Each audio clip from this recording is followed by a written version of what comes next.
Olá pessoal, então essa aula de hoje a gente vai estudar miologia, ou seja, o estudo dos músculos sob um aspecto funcional de generalidades, tá? A gente vai falar um pouco de função, de divisão anatômica, tá? Divisão utilizando diferentes critérios de maneira geral, sem falar especificamente de cada músculo, tá? Então tá aqui o roteiro dessa aula, a gente vai iniciar conceituando o músculo, né, atribuindo, como eu falei, dar um aspecto funcional, falar sobre as funções, características dos músculos, os componentes, tá, dos músculos, a classificação sobre diferentes critérios, falar também sobre o movimento que esses músculos realizam e aí finalizar a aula, ok? Então vamos começar conceituando. Eu já falei, né, anteriormente que miologia quer dizer estudo então dos músculos, né? A gente pode conceituar músculo como sendo estruturas constituídas por células. Essas células nós vamos chamar de miofibrilas, fibras musculares, miócitos, tá? Tem diferentes nomenclaturas, mas são sinônimos. Então, de maneira geral, a gente vai chamar de miócitos, ou seja, células de mio, então são células musculares, tá? Esses miócitos, essas células musculares ou essas fibras musculares, elas têm uma capacidade de contrair e relaxar, tá? Por isso são considerados elementos ativos do aparelho locomotor. Vocês lembram que quando nós introduzimos o estudo de ossos, osteologia, a gente falava lá naquela ocasião que os ossos eles correspondem à parte passiva, ou seja, os elementos passivos do aparelho locomotor. Aqui agora nós estamos diante de elementos ativos, tá?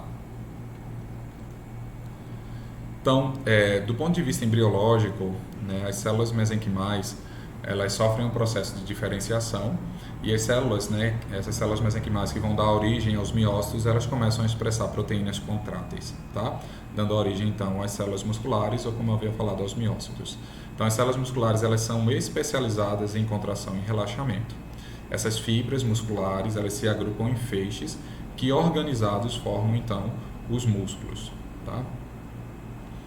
A gente pode atribuir diversas diferentes funções a esses músculos, né? Obviamente está muito relacionado à movimentação do corpo, por ser esse elemento ativo. Então, né, juntamente com os ossos e as articulações compõem as alavancas biológicas, sendo os músculos os elementos ativos e os ossos e articulações os elementos passivos, tá? É função também dos músculos manter as peças ósseas unidas, né? Não só das articulações, mas isso é uma função também desempenhada pelos músculos. E os músculos eles determinam posição e postura do esqueleto, né? Você vê que a postura das pessoas e a forma mesmo corporal é determinada então pelo trofismo, né, muscular, tá? Tá ligado também à sustentação postural, né? Os músculos eles suportam e protegem órgãos viscerais e tecidos internos. Aqui nós estamos falando de músculo de maneira geral, então músculo a gente vai ver, existe tipo de músculo que é liso, músculo cardíaco, músculo estriado esquelético. Então aqui esses que suportam, protegem órgãos viscerais, né? Está muito mais relacionado ao tipo muscular liso, tá? Mantém a temperatura corpórea, né? Exatamente por serem estruturas bastante vascularizadas, como a gente vai ver, né, mais para frente. Geralmente esses músculos eles estão em pares no organismo, né? Exceto aqueles que estão na linha mediana do corpo, como por exemplo o músculo orbicular da boca, tá? O músculo esfíncter externo do ânus, esfíncter interno do ânus, os esfincterianos de maneira geral, da uretra, tá? Mas assim, um bíceps braquial tem o direito e esquerdo, um quadríceps femoral direito e esquerdo, tá? Musculatura de panturrilha, de pé, de mão. Geralmente se apresentam em pares e totalizando cerca de 400 músculos no corpo, tá? Correspondendo aí de 40 a 60% da massa corporal. Então 50% você pode pegar aí seu peso e metade desse seu peso corresponde então à massa muscular, tá? Os tipos de tecido muscular, né? Vocês trazem esse conceito lá desde a biologia do colégio, né, do cursinho. Então existe um músculo chamado estriado esquelético, né? Ele tem como característica ser estriado de controle voluntário, ou seja, quando você ergue seu membro superior, quando você ergue o braço, o antebraço, é de maneira voluntária, né? O músculo estriado cardíaco, ele tem essa mesma característica do estriado esquelético, né? Quando a gente olha a microscopia, nós enxergamos as estriações nessas células, mas diferente do esquelético, ele tem um controle involuntário, né? A gente não consegue ter um controle voluntário sobre a musculatura cardíaca. Já o músculo liso, como o próprio nome diz, ele não será estriado, ele será liso, ou seja, ele não apresenta estriação, e de maneira semelhante ao que acontece com o músculo cardíaco, ele é de controle involuntário. Então, por exemplo, a gente tem uma imagem aqui demonstrando o músculo estriado esquelético, né, o músculo cardíaco, por exemplo, musculatura aqui para fazer os movimentos peristálticos do intestino grosso, por exemplo, é uma musculatura lisa. Então, vamos começar falando do músculo liso. Esse músculo ele é formado por células alongadas em forma de fuso, né? São células que a gente chama fusiformes, que apresentam um único núcleo, geralmente centralizado, tá? Não apresentam estrias, tá? Exatamente por ser um músculo liso. São inervados pelo sistema nervoso simpático e parasimpático, né? Quem ainda não estudou vai chegar nessa parte, né? No módulo de neuro, na disciplina de neuroanatomia. Tá? E ele tem uma característica de apresentar uma contração lenta. Tá? Reveste parte das paredes de órgão oco, como traqueia, estômago, bexiga, útero, trato intestinal. Tá? Desempenhando função basicamente de comprimir conteúdo que está dentro de uma cavidade, como por exemplo aqui nessa imagem do estômago. Tá? Já o músculo estriado cardíaco apresentou células alongadas, ramificadas, com estriações transversais, e elas são unidas aqui por discos intercalares, né? É inervado também pelo sistema nervoso autônomo, tá? É de contração involuntária, né? Pelo mesmo motivo que o liso, por receber essa inervação do sistema nervoso autônomo. Só que diferente do músculo liso, que apresenta uma contração lenta, ele apresenta uma contração rápida e vigorosa, tá? Então aqui nessa imagem histológica a gente vê aqui, ó, essa estrutura aqui transversal é exatamente um disco intercalar. Ela apresenta o que a gente chama de sincício, que é uma fibra muscular, mas ela forma uma ponte para se conjugar com outra fibra, né? Nessa imagem aqui, essas pontes, a gente vai chamar de sincício, tá? E o músculo estriado esquelético, né? Apresentam células alongadas, fusiformes, diferente do músculo liso, que era uninuclear. Ele apresenta muitos núcleos, né? São multinucleadas, se agrupam em fascículos, e esses fascículos juntos formam o que nós chamamos de músculo. Então são várias fibras musculares, o conjunto das fibras formam os fascículos e o conjunto dos fascículos formam os músculos. Quanto maior o número de fibra, maior a força, a potência, tá? Quanto maior o comprimento, maior a capacidade de contração, ou seja, maior a capacidade daquela fibra se encurtar. Então veja que a potência, a força não está ligada ao trofismo, ou seja, ao volume do músculo. Às vezes você vai ver uma pessoa hipertrofiada, né, aquela pessoa bem malhada, com aparência de forte, mas isso não quer dizer que ele seja forte. A força está relacionada ao número de fibras, não ao volume dessas fibras, tá? O que é que a gente entende por contração, quando a gente fala de capacidade que essas células têm de contrair? É a redução do comprimento da fibra para um terço ou metade, tá? No meio. Então, quando aquela fibra muscular ela reduz o seu tamanho, ela está passando por um processo de contração. Então, tá aqui, ó, né, uma imagem do músculo. Essas aqui, ó, são as fibras musculares, né? Então, é um miócito, é uma célula muscular. Várias células musculares formam um feixe ou fascículo, como nós falamos no slide anterior, e vários feixes ou vários fascículos formam então um músculo, tá? Cada estrutura dessa ela é revestida, né, por uma outra estrutura formada de tecido conjuntivo, que nós damos o nome de perimísio, endomísio e epimísio. Então, o perimísio ele reveste os fascículos, constituindo proteção e trajeto para nervos e vasos sanguíneos. Então, ó, aqui está o perimísio, ele está envolvendo um fascículo, que é o conjunto de fibras musculares, tá? Já o endomísio, dentro, é a camada de tecido conjuntivo que reveste cada fibra muscular. Então, cada fibra muscular dessa ela é revestida por uma estrutura que nós denominamos endomísio, tá? Leva também os capilares e nervos que nutrem e inervam cada fibra muscular. Já o epimísio, a camada mais externa, é a camada de tecido, né, conjuntivo. Geralmente ela está fundida com outra estrutura que nós vamos estudar mais à frente, chamada de fáscia muscular, que envolve os músculos, tá? Então, de interno para externo, eu tenho o endomísio, depois eu tenho o perimísio e por último eu tenho o epimísio.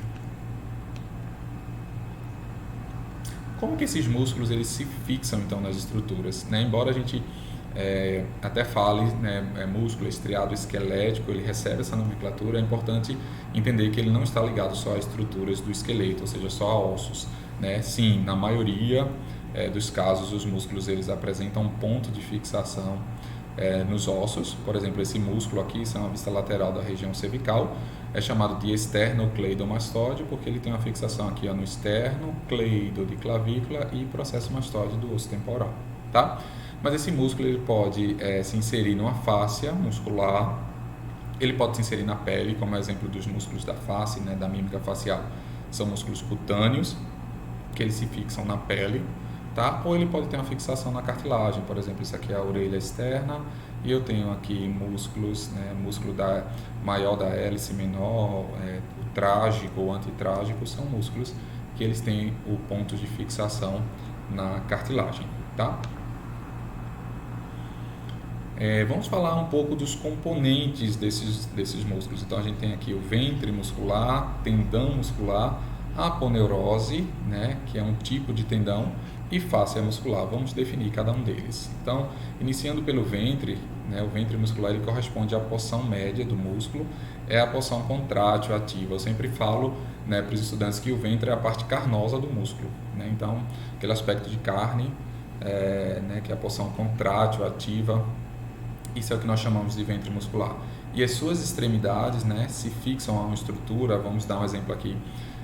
Tomando por base esse músculo que estaria se fixando no osso, essa estrutura que vai ligar essa parte contrátil ao osso é o que nós denominamos de tendão, tá?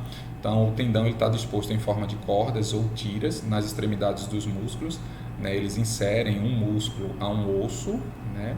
Pegando o revestimento externo do osso, que nós chamamos de periósteo, né? É formado principalmente por fibras colágenas entrelaçadas com um tecido conjuntivo frouxo. É importante ter em mente que esse tendão ele tem um comprimento invariável, ele é resistente ao estiramento.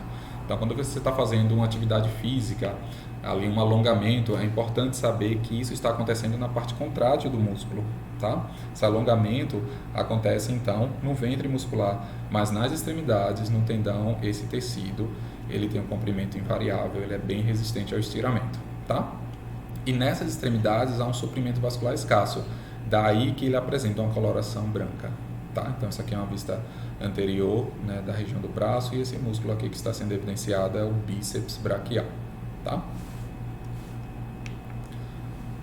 Já a aponeurose é um tipo de tendão, mas é um tendão de um músculo geralmente largo, ou seja, um tendão que não está disposto em forma de fita, né, de corda, como no exemplo do tendão, mas sim ele está em formato de lâmina. Então, isso é uma vista posterior, né, a região dorsal aqui.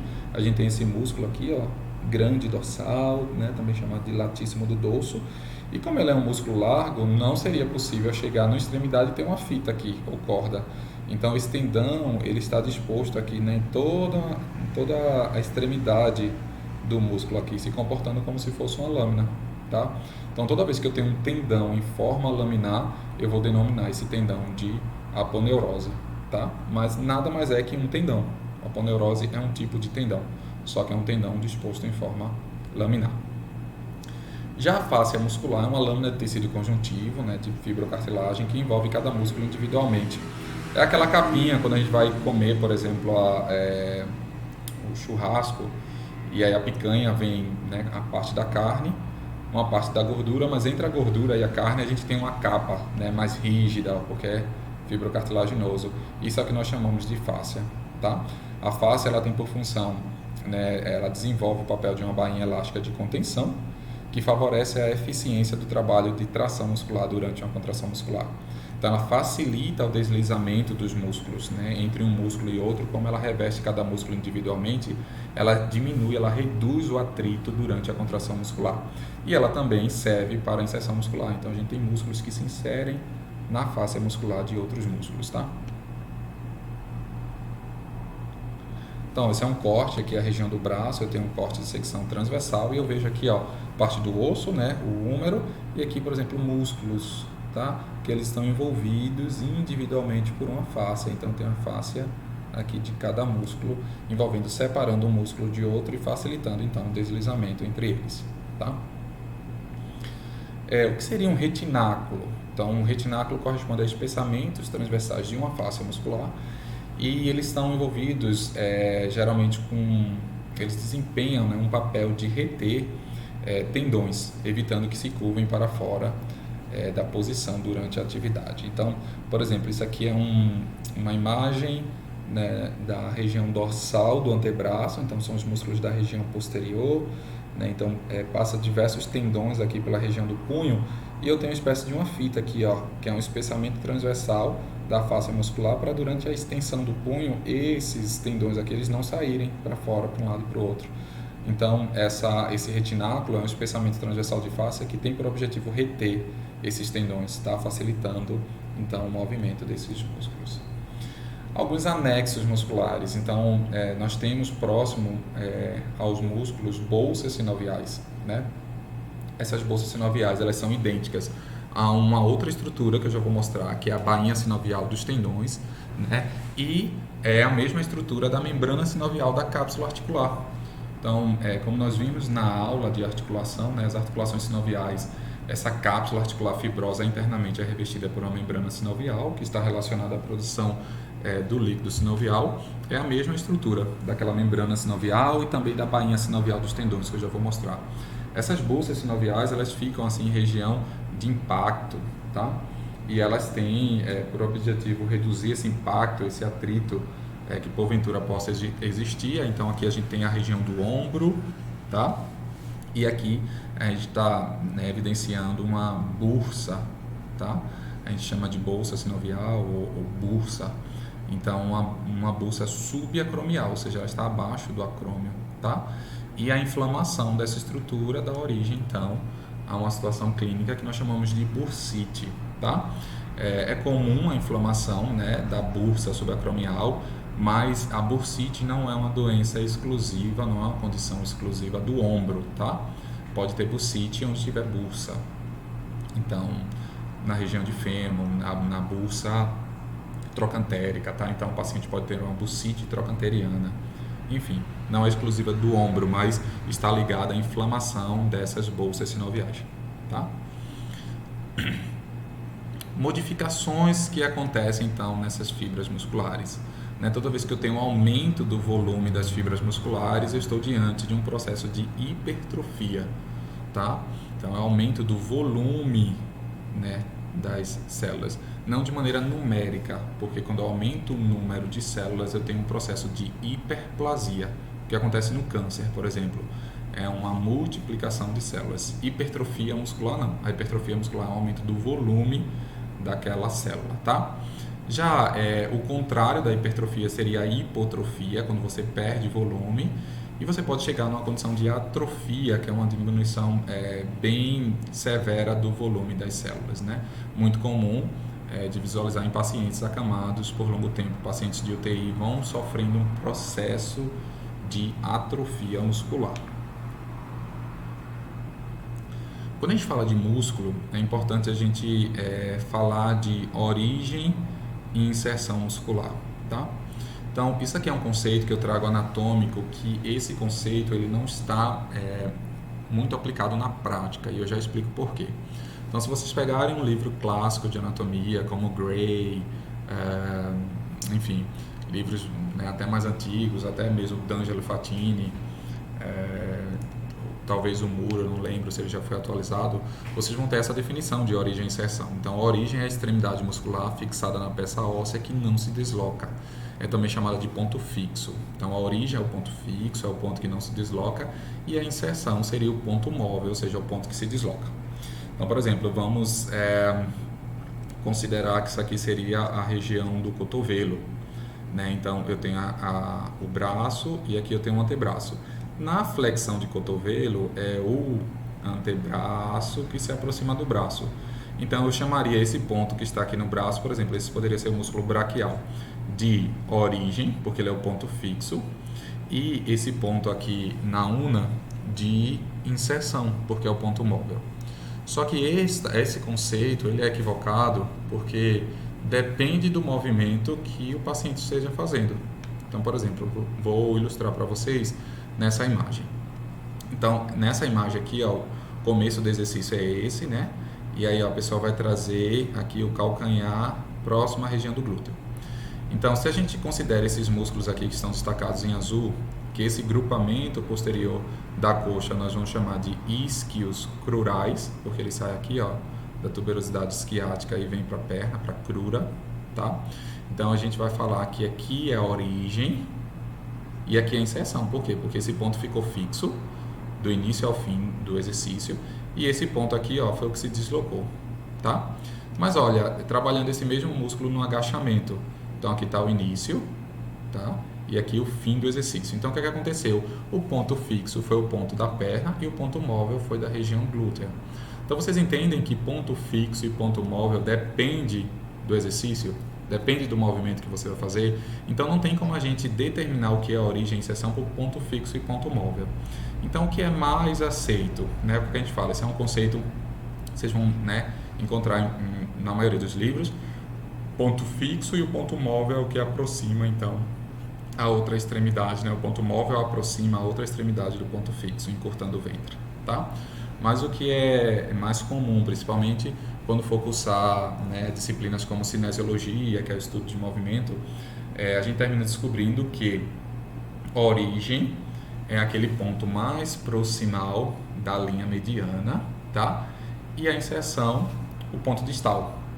Então, ó, vou voltar aqui o slide para a gente ver que, independente do exercício, aqui continua sendo mais próximo da linha mediana do que a perna, tá? Então, mais próximo à raiz do membro. Então, esse seria a origem e essa seria a inserção, independente do movimento. Enfim, tem outros autores que não utilizam nem essa diferenciação em origem e inserção, usa só apenas como inserções musculares ou ponto de fixação muscular, que eu prefiro. Então, para prova, para prática, eu não me importa muito que é origem e inserção, às vezes o aluno confunde. Então, assim, são os pontos de fixação. Quais são os pontos de fixação, por exemplo, do bíceps femoral? Ele se fixa na tuberosidade isquiática e na cabeça da fíbula, tá? A cabeça longa e a cabeça curta. Então, ele sai da face aqui posterior do fêmur, né? Pega a linha áspera do fêmur para a cabeça da fíbula. Então, o importante é que vocês saibam onde ele está fixado, porque aí, sabendo onde está fixado, você vai saber o movimento que ele faz, independente de ser origem e inserção. Então, fica para a gente aqui como pontos de fixação, tá? Ou pontos de inserção muscular.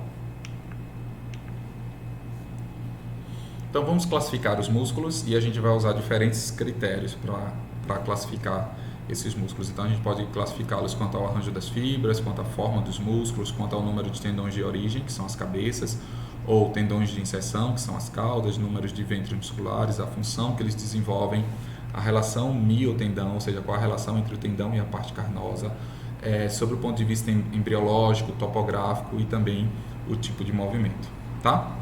Então, começando pelo tipo de fibra, do arranjo das fibras, a gente pode classificar os músculos, músculos que apresentam fibras paralelas.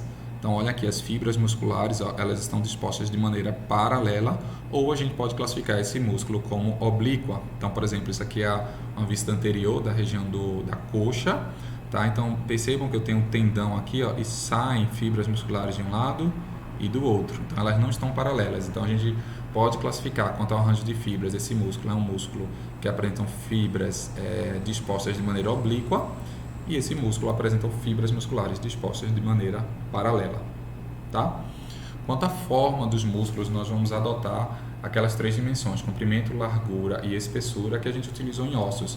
Então, isso é uma vista anterior da região da coxa. Eu tenho esse músculo aqui, ó, que é o sartório. Por que ele é um músculo longo? Porque o seu comprimento excede a largura e a espessura, tá? O que é um músculo largo? Um músculo largo é quando eu tenho a largura, tá, maior que o comprimento ou a espessura.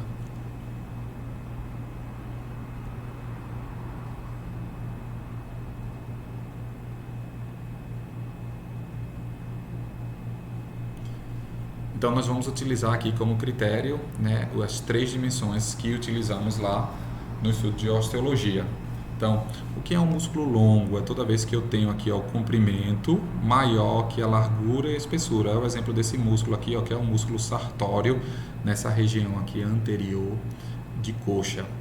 Um músculo largo, toda vez que a espessura, isso aqui é a vista posterior, né, da região da pelve, aqui é o músculo glúteo máximo, a sua espessura, que é anteroposterior, é menor que a largura e que o comprimento e a largura praticamente se equivalem, a espessura é a menor.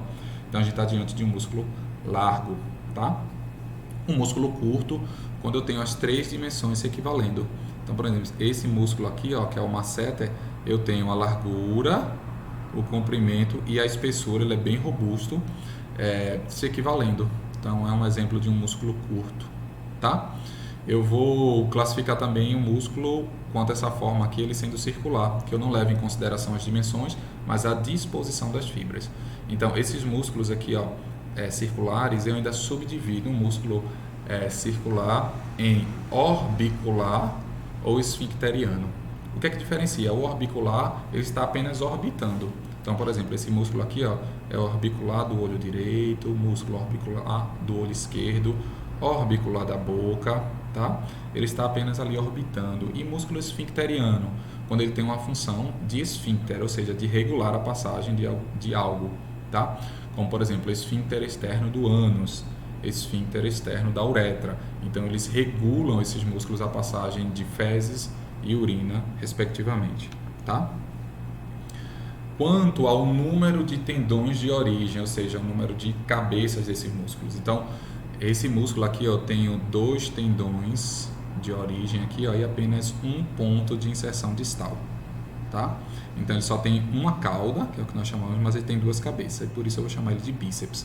Vejam, prestem bastante atenção. Cai lá na prova, às vezes, um alfinete nesse músculo e o estudante coloca bíceps. E depois ele fala, professor, mas eu acertei, né? Eu vou considerar errado, eu acertei. Não, o nome desse músculo não é bíceps. Bíceps é uma classificação. Então, quanto ao número de cabeça, ele é um bíceps. Mas o nome desse músculo é bíceps braquial, tá? Então, bíceps em si não é um músculo, é uma classificação muscular. Panturrilha, tríceps sural, é o nome do músculo, tríceps sural. Então, tem 3 cabeças. Tem 2 cabeças que recebem o nome de gastrocnêmio, gastrocnêmio medial e um gastrocnêmio lateral. E quando eu rebato essas 2 cabeças, tem uma terceira por trás, que é chamada de sóleo, tá? Tudo isso a gente estuda mais pra frente. Aqui é só generalidades. Então, na região anterior, aqui, ó, do quadríceps femoral, então é um músculo que apresenta 4 cabeças. Então, eu tenho aqui, ó, o reto femoral, tá? Eu tenho o vasto medial e o vasto lateral. E se eu rebater essa cabeça aqui, ó, se eu recortar, por exemplo, eu cortei aqui, ó, tem um pedacinho do tendão aqui e um pedacinho aqui em cima, eu encontro o vasto intermédio. Então, são 4 cabeças: vasto lateral, vasto intermédio, vasto medial e reto femoral. Todos eles se unem para uma única inserção distal aqui, ó, tá? Na tuberosidade da tíbia, através do tendão patelar. Então, o quadríceps femoral, quanto ao número de cabeças, é um quadríceps. Recentemente, assim, não tão recentemente, 2016, tá? Um grupo australiano descreveu, então, o que chamaram de uma nova descoberta, que era uma 5ª cabeça do quadríceps femoral, chamada de tensor de vasto intermédio. Isso foi bastante controverso assim, na literatura anatômica, porque muitos autores já tinham descrito como uma variação anatômica, né, durante a dissecção, encontrar uma outra cabeça, uma 5ª cabeça, mas que de fato o músculo não tem 5 cabeças. Seria uma variação anatômica, seria basicamente uma subdivisão do vasto intermédio. Então vocês podem encontrar, né, esse artigo na época, assim, ficou famoso, e aí eles começaram a chamar de políceps, não mais de quadríceps, mas isso não pegou mesmo nos livros, vocês vão encontrar ainda como quadríceps femoral. Essa classificação foi quanto aos tendões de origem, ou seja, as cabeças. A gente pode classificar também quanto ao número de tendões de inserção, ou seja, ao número de cauda. Então a gente tem aqui, ó, na região da mão, isso é uma vista dorsal, tá? Da região da mão. Então a gente tem esses músculos aqui que estão entre os ossos do metacarpo, e por isso eles são chamados de músculos interósseos. Eles são bicaudados, né? Se você olhar aqui, ele vem e envia uma cauda e tem outra cauda aqui, tem 2 caudas, tá? Então ele é um bicaudado. A gente tem um exemplo aqui do músculo, o flexor profundo dos dedos, tá? Essa é uma vista anterior da região do antebraço. Então ele vem aqui, ele tem vários tendões, porque como ele é um flexor profundo dos dedos, ele vai mandar um tendão para o 5º, um para o 4º, um para o 3º, para o 2º, tá? Só o polegar, que tem aqui o flexor longo do polegar, que é um músculo específico para ele. Então, nós temos um exemplo aqui de um músculo policaudado, ou seja, ele tem várias caudas, vários tendões de inserção, tá? Quanto ao número de ventres, esses músculos, né, eles podem ser classificados como monogástrico, que é a maioria deles, ou seja, só tem um ventre muscular, mas eles podem ser classificados como digástrico. Esse é um exemplo de um músculo que ele é chamado de digástrico também. É músculo digástrico, ele é classificado quanto ao número de ventres como digástrico, ou seja, ele tem um ventre muscular, aí ele tem um tendão intermediário aqui, ó, e um outro ventre muscular, um ventre anterior e um ventre posterior, tá? Nós chamamos de digástrico. Existe um outro músculo, né, que tem um ventre muscular na região do osso frontal e um na região do osso occipital, que é o músculo occipito frontal. Ele é um músculo digástrico também. Aqui, né, a barriga de tanquinho, quando a gente malha bastante, fica aquela barriga bonita, sarada de tanquinho. Por que que fica esse tanquinho? Porque esse músculo aqui, ó, que é o reto do abdômen, ele é um músculo poligástrico, ou seja, ele tem um ventre muscular, um tendão intermediário. Um ventre muscular, um tendão, um ventre, um tendão, né? A gente chama isso aqui de intersecção tendínea. Então, tem esses tendões aí, malha, malha, malha, hipertrofia, ou seja, aumenta o volume da fibra muscular, mas isso não acontece no ventre, então fica aqueles gominhos, que é exatamente a barriga de tanquinho, tá? É um exemplo de um músculo poligástrico, músculo reto do abdômen. Quanto à função, esses músculos eles podem receber, né, nome de flexor, por exemplo. Então, tem aqui o músculo flexor longo dos dedos. Isso é uma vista posterior da região aqui de perna, joelho, tá? Uma vista posterior, aqui embaixo é o pé. Então, tem um músculo flexor longo do hálux, vai ser responsável pela flexão do hálux. Flexor longo dos dedos, responsável pela flexão dos dedos. Eu posso ter um extensor, músculo extensor longo do hálux, é uma vista anterior da perna aqui, ó. Então, ele recebe o nome do músculo relacionado à sua função. Adutores, então tem os músculos adutores, adutor curto, adutor longo, adutor magno, tá? Eu posso ter abdutores, né? Músculo abdutor curto do polegar, músculo abdutor do dedo mínimo, tá? Isso tem diferentes nomenclaturas, né? Pronadores, supinadores, então esse é o músculo supinador, esse é o músculo pronador redondo, tá? Rotadores. Então, músculos do manguito rotador, né, são músculos que estão inseridos aqui na região do ombro, como supraespinal, infraespinal, subescapular, redondo menor. Elevadores, como levantador da escápula ou elevador da escápula. Depressores, exemplo, músculo depressor do ângulo da boca, depressor do lábio inferior, levantador do lábio superior e da asa do nariz. Tá?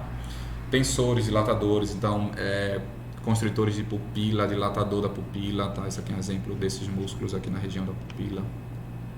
Retrusores, protrusores, enfim, dependendo da função, né, a função que é desempenhada por esses músculos vai recebendo uma classificação, tá? É importante notar, pessoal, até aqui que um músculo ele tem diferentes classificações. Então, eu posso pedir para vocês, identifique esse músculo, o bíceps braquial. Então, quanto ao número de tendões de origem, ele é um bíceps. Quanto ao número de tendões de inserção, ele só tem uma cauda, então ele é monocaudado, tá?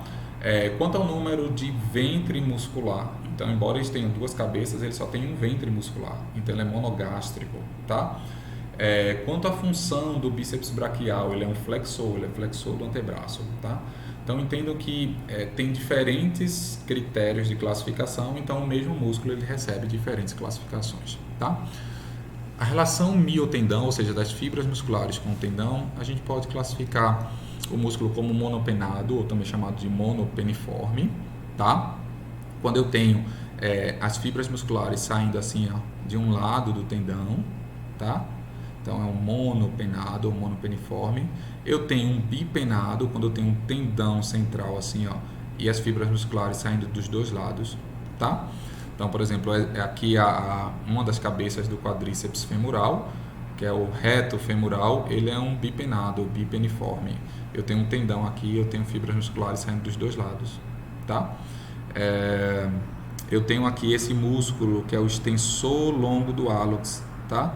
Esse extensor longo do hálux, então eu tenho só um tendão aqui, ó, de um lado e as fibras musculares saindo do outro, né? Um multipenado, o músculo deltoide, é um exemplo de um músculo multipenado ou multipeniforme. Eu tenho as intersecções tendíneas aqui, eu tenho fibras musculares saindo de todos os lados.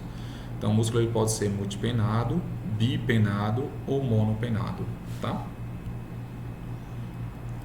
Quanto ao critério embriológico, né, quando vocês estudam lá na embriologia e o feto, né, o desenvolvimento do embrião, na verdade,